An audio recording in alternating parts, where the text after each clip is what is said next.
Just 2 miles east of the cemetery is Captain William Mitchell's house. And when you go there, it's the same house that he built with his own hands.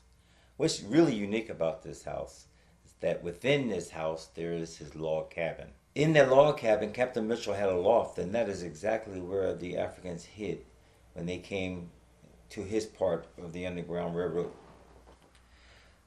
He didn't have any obvious stairs that went up to the loft. Instead, he was smart enough to use a china closet that he had built within the walls of his loft. They had a secret passageway, a trapdoor ceiling, and he pushed up on the ceiling, and then the china closet shelves became two for two purposes. One for a ladder, and after everyone got up there, he put the ceiling back on, and then put the dishes back on the shelves. Just south of the house, you look up on this hill. This hill is called Mount Mitchell. You'll see a big monument, and that monument is dedicated to Captain William Mitchell and the people who came here from Connecticut who helped to make Kansas a free state and set up this Underground Railroad. Well, the Underground Railroad trail was literally called the Lane Trail. And the Lane Trail came from Kansas City, Kansas, Quindara, into Lawrence, into Topeka, and then on into Holton. Well, sometime when that trail was really heavily patrolled, they created a spur from Topeka. And that spur was Topeka to Mill Creek. That's the Paxico area. And then from Mill Creek into Wabaunsee, where we are right now. And from the top of Mount Mitchell, you can actually see the road that these Africans traveled when they came from Mill Creek into Wabaunsee. It is obvious to see. It's really amazing to head back west on this road to Chris Barr cabin. The Chris Barr cabin is unique, but what's amazing is going down some of these dirt roads. They look, I'm sure, exactly like they did back in the 19th century when these homes were first built. This Chris Barr cabin is original, and it's the same exact size, the same look as Captain William Mitchell's house. It's a pretty neat timepiece for anyone to see. It's nothing like being able to go back into history and actually feel it, as opposed to just looking at it in a book. Chris Barr's cabin gives you that opportunity. Let's go inside. We're in the home of Chris Barr, the original owner of this cabin. This cabin was found within the house, within another house in 1962 that was tore down. Well, the people of Zinedale, they decided that they were going to reconstruct this log cabin in 1992. And I'm glad they did, because it is an exact duplicate of Captain Mitchell's house. And it is authentic. The house has a loft area, just like Captain Mitchell's house had a loft area where Africans hid.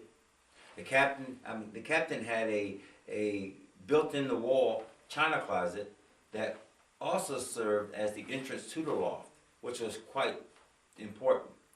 Not being able to see any stairs that obviously went to the loft, Captain Mitchell decided to use his china closet to double as a china closet and an entrance to the loft. Now, there were other folks in the area who didn't want to use a loft. They decided that they were going to use a trap door in the floor where Africans would go and hide out during the day and come out at night, which was very, very smart. You cover this up with a rug or a blanket or any object, and the trapdoor disappears. No one ever got caught, according to the records. Not a single passenger on the Underground Railroad was caught while going through Raleigh or Wabaunsee County. We are embarking to go meet John Brown. If you have not heard of John Brown before, you should have. He is one of the tallest trees in my forest of heroes, but that's not the only reason. He is one of the real reasons why people took notice and decided to come here to Kansas way back in the 1850s to make Kansas a free state. You see, John Brown was one of those people who believed in an eye for an eye and a tooth for a tooth. Just like the bushwhackers, the Missourians believed, and the other Southerners who came and terrorized people, John Brown wasn't going to turn the other cheek. And for a lot of good reasons, I'm glad he didn't. Here at the Osawatomie Museum, what we see is a museum built around the cabin of the Adairs. The Adairs were related to John Brown, and this is where he came and stayed. This was one of his headquarters while here in Kansas. And also in this area, there was a big fight between 250 pro-slavery people and 50 of John Brown's men. And they were not going to back down just because the numbers were more than what they had. They fought the good fight, and they continued to do what they believed in their heart was right.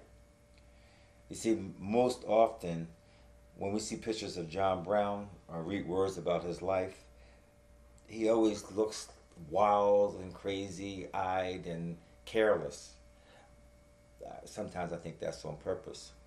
But I think he needed to have a little bit of that too to accomplish what he needed to accomplish, which was lighting the fuse to start the Civil War. But I also think he was a civil person. Listen to this letter that he wrote from this trading post here in Kansas in January 1859. Quote, December 19th, a Negro man called Jim came over the river to Osage Settlement from Missouri and stated that he, together with his wife, 2 children, and another Negro man, was to be sold within a day or two, and begged for help to get away. On Monday, the following night, 2 small companies were made up to go to Missouri and forcibly liberate the 5 slaves, together with other slaves. One of these companies I assumed to direct. We proceeded to the place, surrounded the building, liberated the slaves, and also took certain property supposed to belong to the estate. We, however, learned before leaving that a portion of the articles we had taken belonged to a man living on the plantation as a tenant, and who was supposed to have no interest in the estate. We promptly returned to him all we had taken. Unquote. John Brown had good sense. He had a plan. His plan backfired when he got to Harper's Ferry in Virginia to capture the arsenal, and he was hoping that all the slaves would revolt. That didn't work. But he lives on in history for a man who believed what he said and said what he believed and helped free America in many, many ways.